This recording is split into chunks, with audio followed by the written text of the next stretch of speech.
You might be bracing yourself for goodbye before the end is even here. You know the feeling when you're in something good, a city, a friendship, a season of life, when some part of your brain starts doing the math. How long is this going to last, and what is going to happen when this ends? You find yourself shifting from the present into the future, putting your hand on the door before anyone has asked you to leave, or having one foot in and one foot out. That's something I felt after moving across 5 countries in the past 3 years.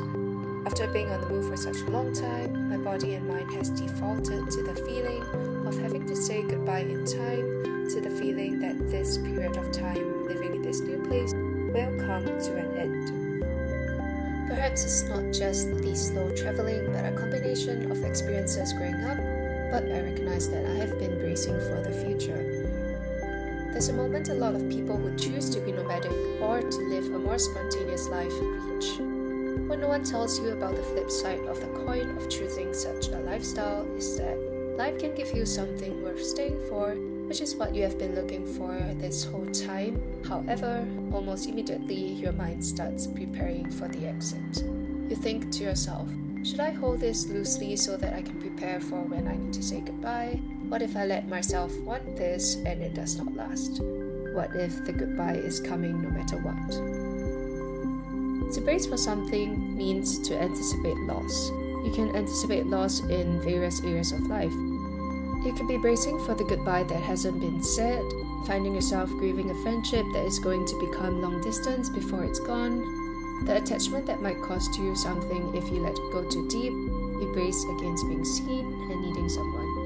You can also brace for the next move before you've settled into the current one. You plan for the next steps, putting in the effort to research, prepare, and optimize your life choices. You strive and strategize for the next chapter that should come after this one, looking for options and exit plans.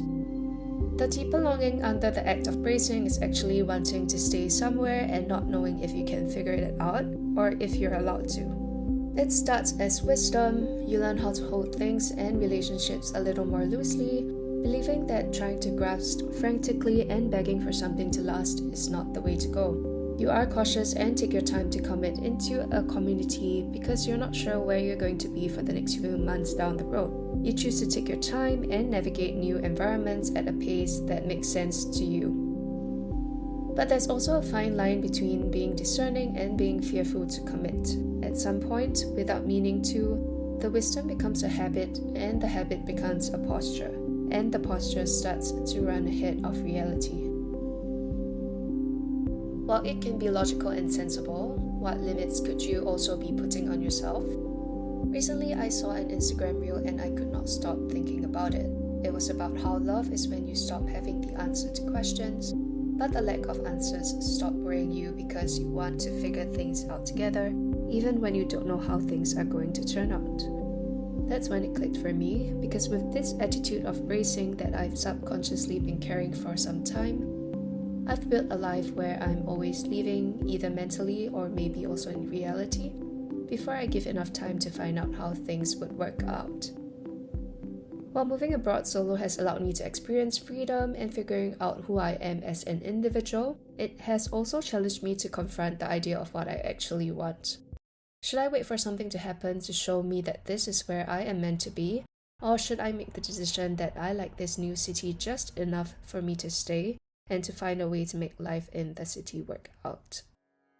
There's also an added layer of preparing ahead when practical issues such as visa and the right to stay come up. 2 years to live and work in a country feels like a time bomb that has been set off, counting down to the day that you might lose your right to be in the country even whilst you are trying to build your new life up. However, what I know is that this is the tension of life that exists because of the desire to not settle, find your dream place to live in that can hold the lifestyle and environment that you envision yourself to thrive in. It takes a certain type of personality to move across the world and restart your life over and over again, or to wish for the dream of living out of a van without roots to the ground. It takes someone who is able to adapt to new environments, let go of connections, be okay with starting over and being able to navigate through uncertainty. Moving to a new city, not choosing to commit quickly into things that can tie you down can be a logical and smart move, but after some time, your heart kind of knows that you are longing for something more stable. During my dance class on Monday, I shared a dance with my instructor. In social dances, there's a leader and a follower, and my instructor shared the feedback that I initiate movements myself without him doing so, that my body is tense and anticipating his next steps. He told me to stay calm and let him lead me into the dance. That's when it struck a chord in me that it's not just in dance but in life that I have been bracing myself for impact, constantly looking out for how to prepare for the next move and anticipating what's going to happen, so that I won't be caught off guard. Maybe what's important is knowing how to recognize when you're choosing to not settle due to fear that things won't work out, and when you're choosing not to settle because the place is not right for you. We don't need to have the answers, and we don't need to be 100% certain before deciding what we are going to choose to commit to. I'm going to take figuring life out as best as I can, have the next conversation to decide whether or not I want another conversation instead of flashing out the entire future in front of my eyes and imagining the worst. If you recognize yourself in any of these, I would love to hear from you.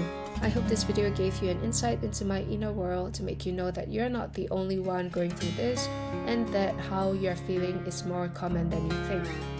Let's try not to get in our own way and self-sabotage. Opportunities might just come knocking at your door if you let it, and what's coming for you might just be so much better than what you could have ever imagined for yourself.